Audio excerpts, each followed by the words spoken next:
Bonjour à toutes! Dans cette vidéo, nous allons aborder la technique de l'or nué. Cette technique de la broderie d'or appartient à la famille de la couchure. Donc si vous n'avez pas encore regardé ma vidéo sur le sujet, je vous conseille de commencer par là.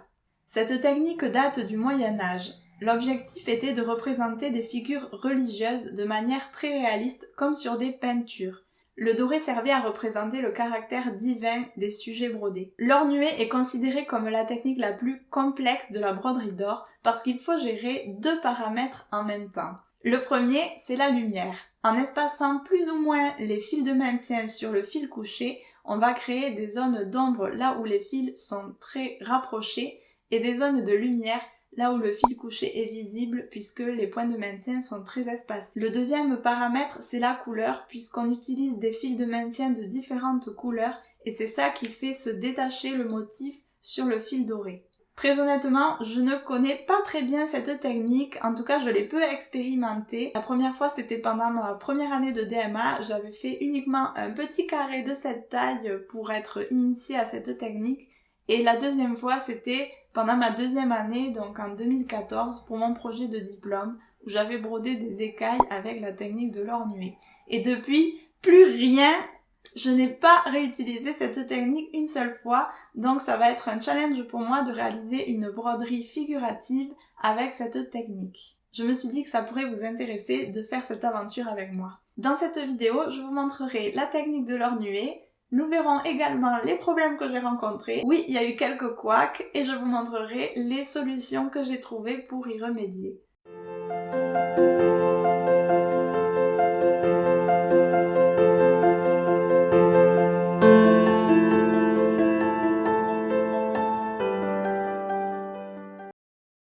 J'ai commencé par définir des zones de couleur. Pour ça, j'avais une photographie de coquillage sous les yeux et j'ai divisé mon coquillage en plusieurs parties qui correspondaient aux différentes couleurs de fil. J'en ai défini 3, une zone claire, une zone moyenne et une zone foncée.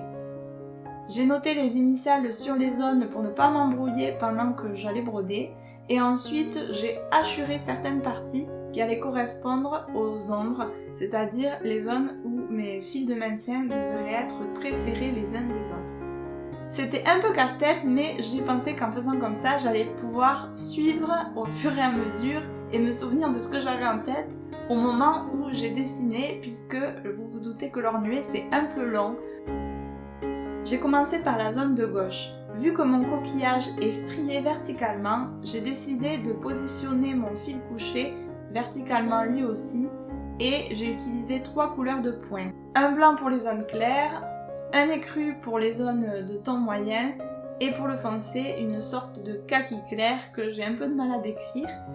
J'ai préparé une aiguillette de chaque et celle du fil métallique, je l'ai laissée reliée à la bobine pour la dérouler au fur et à mesure en fonction de la quantité dont j'allais avoir besoin, un peu comme on le fait pour la couchure simple. Comme je le disais dans ma vidéo sur la couchure simple, pour les virages, je commence par le deuxième point après le virage et je reviens en arrière ensuite pour coller mon fil le plus possible à lui-même et avoir un virage le plus serré possible.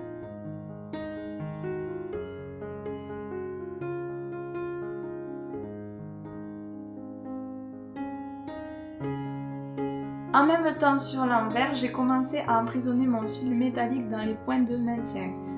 C'était un peu difficile, honnêtement j'ai galéré, mais on peut aussi le faire à la fin en repassant le fil dans les points de maintien pour l'arrêter. Quand la zone est terminée, j'arrête tous les fils et comme vous le voyez derrière, c'était un peu le bazar et en plus je me suis retrouvée avec une boucle indésirable. J'ai commencé par nouer les fils de maintien. Vous voyez que j'en ai un beaucoup plus court, et bien c'est parce qu'il s'est cassé en cours de route. Par contre, ça plus la boucle, ça m'a obligée à nouer de manière pas très conventionnelle, mais tant pis.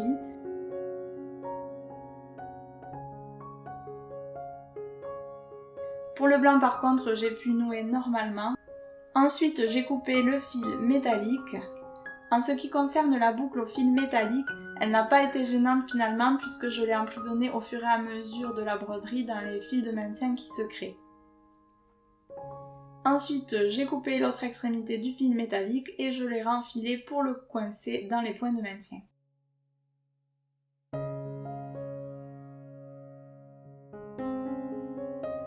Je suis ensuite passée à la deuxième zone. Elle était rayée, donc j'ai décidé d'alterner les couleurs de fil de maintien pour créer des bandes plus foncées.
Pour la dernière zone, j'ai très peu utilisé le kaki, juste un peu en haut pour créer une ombre que j'avais observée sur ma photo. J'ai utilisé essentiellement le blanc et les crus pour créer un dégradé et une zone plus claire qui allait ressortir un petit peu. Voilà ce que ça donnait pour l'instant. Je trouvais ça assez joli de près, très raffiné, mais de loin par contre je trouvais que ça manquait d'impact visuel, que ça ne ressortait pas vraiment. Donc j'ai trouvé quelques astuces pour améliorer ça et je vous les montre tout de suite. La première astuce, ça a été d'ajouter un cerne plus épais pour mieux dissocier les formes. La première raison pour laquelle j'ai trouvé ça intéressant, c'est que ça me permettait de mieux redessiner les contours de mon coquillage, notamment au niveau des virages que j'ai fait tout à l'heure et qui ont créé quelques aspérités. Alors sur ma référence, le coquillage n'était pas lisse. Donc j'ai décidé de conserver les aspérités et de les suivre avec mon fil de contour. La deuxième raison, c'est qu'à certains endroits, comme vous voyez à l'écran, j'ai décidé de faire monter mon fil sur ma broderie déjà faite et ça m'a donc permis d'avoir un relief beaucoup plus marqué sur ces endroits-là.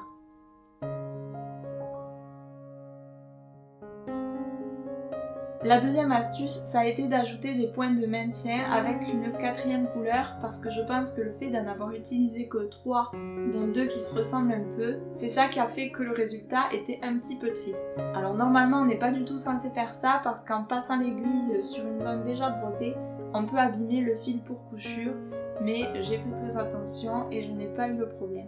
Petite précision, la zone vide c'est normal, c'est parce que je vais utiliser une autre technique qui n'a rien à voir, donc je ne vais pas en parler dans cette vidéo, mais vous pouvez toujours me suivre sur Instagram pour voir le résultat. C'est l'heure du bilan.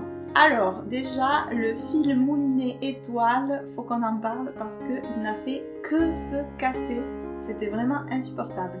Parfois on doit se battre avec le fil d'or pour lui donner la direction qu'on veut et donc avec un fil qui fait que se casser, sur lequel on ne peut pas du tout tirer, c'est vraiment pas pratique. Donc moi je vous conseille plutôt d'utiliser le moulinet classique en coton, au moins il ne s'abîme pas. Concernant la technique de l'ornuée en elle-même maintenant, j'aime beaucoup, par contre je pense que 3 couleurs de point de maintien c'est vraiment pas suffisant. En fait je pense qu'il en faut vraiment plus pour avoir un effet waouh. Donc je pense que je vais refaire une vidéo avec un modèle un petit peu plus élaboré. Deuxième remarque, normalement le fond aussi il est avec la technique de l'ornuée. Là c'est une dimension un peu contemporaine que j'ai fait en faisant en sorte qu'il n'y ait que le coquillage qui soit avec cette technique. Normalement on fait vraiment des allers-retours horizontaux de fil d'or avec les points de maintien vraiment sur la totalité du tableau.